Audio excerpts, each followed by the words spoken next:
एकच भावना होती की माझ्या गोरगरीब माणसाला, गोरगरीब आमच्या बहिणीला भगिनीला विनाकारण तहसीलदार ऑफिस मध्ये जावं लागतं, हेलपाटे मारावे लागतात आणि बारीक सारीक कामासाठी त्यांना कुठेतरी एक त्रास होतो. मी तहसीलदार असतील, प्रांतसाहेब असतील, साहेब आपण सगळे अधिकारी आहात इथं, आमचे सगळे उपस्थित सगळे अधिकारी आहात, तहसील ऑफिस मध्ये सगळे आमचे कर्मचारी आहात. तुम्ही फक्त आपण सगळ्यांनी विचार करा. एखादा शेतकरी, एखादा लाभार्थी ज्यावेळेस तुमच्याकडे तो येतो, तुम्हाला तो काम सांगतो, तो सकाळी किती वाजता उठलेला असतो. एखादा मसुबाच्या वाडीचा लाभार्थी असेल, एखादा तवशीच्या कडेचा लाभार्थी असेल, किंवा एखादा लुमेवाडीच्या पलीकडचा माझा लाभार्थी असेल, किंवा माझी ती बहीण असेल. मला आज तहसील ऑफिस मध्ये जायचंय, मला एक काम करून घ्यायचंय. ती मोठ्या अपेक्षेने आपल्या ऑफिस मध्ये येत असते. मोठ्या अपेक्षेने ती आपल्या घरच्यांना सकाळी उठते, लवकर उठते, मुला बाळाचा डबा करते, बाकीची कामं उरकते.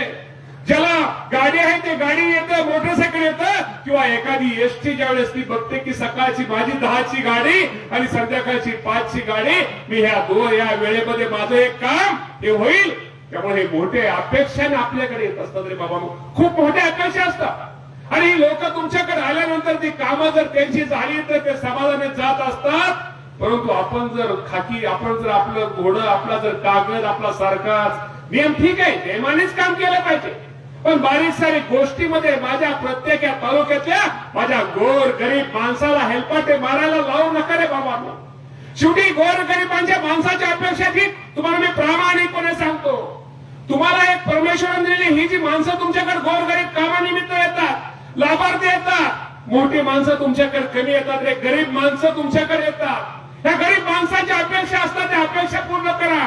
परमेश्वराने तुम्हाला ही पुण्य करण्याची ही खूप मोठी संधी दिली. त्यामुळे अधिकाऱ्यांना मी तुम्हाला प्रामाणिकपणे सांगतो, सगळ्या अधिकाऱ्यांना, प्रांतसाहेब तुमच्यापासून ते खालच्या सगळ्या अधिकाऱ्यांना सांगतो, अरे बाबांनो, हे पुण्य करायसाठी लांब कुठं, लांब 5-5, 2-2 हजार किलोमीटर जायची गरज नाही आहे रे. कुठं तुम्हाला देवाला जायची गरज नाहीये, कुठं देवीला जायची गरज नाहीये. अरे तो जो लाभार्थी, जो गरीब माणूस खूप मोठ्या अपेक्षेने तुमच्याकडे आला असतो, त्यातच देव बघा, त्याचं काम मार्ग लावा आणि तोच आशीर्वाद तुम्हाला सर्वांना मोठा आहे रे. एखाद्या गरीब बहिणीचं काम आहे, एखाद्या महिन्याचं काम आहे, त्यातच देवी बघा. लांब देवीला कुठं जायची तुम्हाला गरज नाहीये. अरे तेच पुण्य तुम्हाला सांगते, पुण्य तुम्हाला सगळ्यांना मिळणार आहे. त्यामुळे बाबांनो, गरीब माणसाला केंद्रबिंदून माना. गरीब माणसाला जेवढं मदत करता येईल, जेवढं आपल्याकडून काम करता तेवढं करण्याचा प्रयत्न करा. तुम्ही सगळेच काम करताय, त्याबद्दल मी काय म्हणत नाही, परंतु एखाद्या छोट्या छोट्या कामासाठी त्या गरीब माणसाला हेलपाट माराय लावू नका रे बाबांनो. शेवटी त्या गरीब माणसं, तुम्ही आज सांगा, तुम्ही एखादं काम गरीब माणसाचं करा.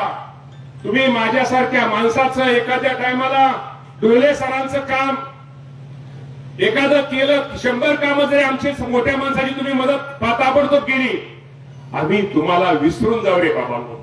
पण त्या गरीब माणसाच्या अपेक्षा, त्यांची कामं खूप छोटी छोटी असतात रे बाबांनो. त्या गरीब माणसाला जर तुम्ही काम केलं, त्याला जर मदत केली, छोट्या छोट्या कामासाठी खाली जर केली, तर तो माणूस आयुष्यभर तुमचं नाव घेतो. आणि कुणीतरी एक ह्या इंदापूरला अधिकारी होता, एक कोणतरी तलाठी होता, एक कोणतरी सर्कल होता, एक कोणतरी बीडीओ होता, एक कोणतरी ग्रामसेवक होता, एक कोणतरी तलाठी, एक कोणतरी पाटकरी होता.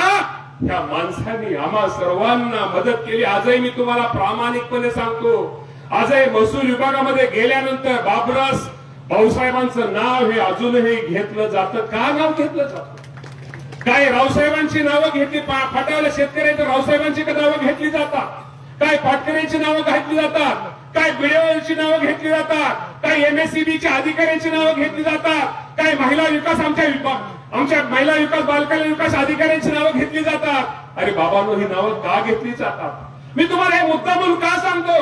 हे तुम्हाला मुद्दा म्हणून सांगतो, तुम्ही निश्चित प्रकारे लोकांना माझ्या इंदापूर तालुक्यातल्या मदत करा. शेवटी ह्या तालुक्यातली माणसं खूप वेगळी आहे.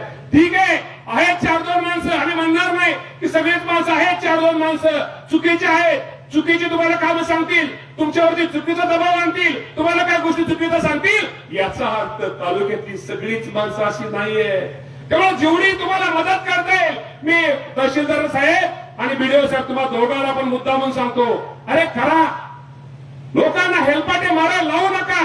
तुम्ही आज किती ऊन आहे, आज अजून एक सुद्धा वाजलेली नाही. त्या दुपारच्या ह्या उन्हामध्ये जर माझा तहसील ऑफिस मध्ये किंवा पंचायत समितीच्या मध्ये ऑफिस मध्ये आल्यानंतर त्या माणसाची अवस्था काय असेल. त्यामुळे या लोकांना जेवढी मदत करता येईल तेवढं करण्याचा प्रयत्न करा.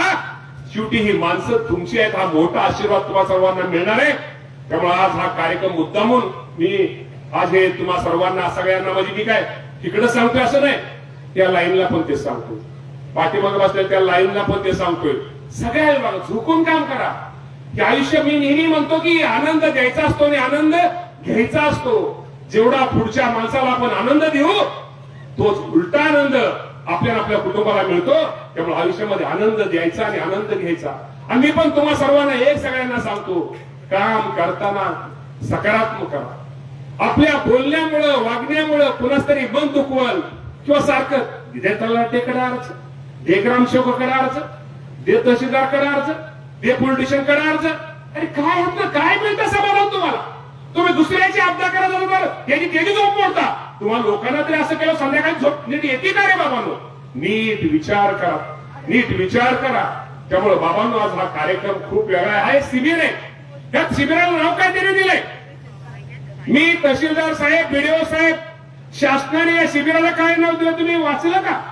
पवार साहेब तुमच्यापासून मोजणीची प्रकार त्यांनी शेवटी एक लिहिलंय, समाधान. अरे समाधान केलं तरच ह्या लोकांचं गरिबांचं कायदेशीर समाधान केलं तरच आपलं पण समाधान होणार आहे. तरच त्यांना पण चांगली झोप लागणार आहे आणि आपल्याला पण जो काम करतो त्यालाही समाधानाची झोप लागणार आहे. त्यामुळे झोकून काम करा. ठीक आहे, त्रास आहे,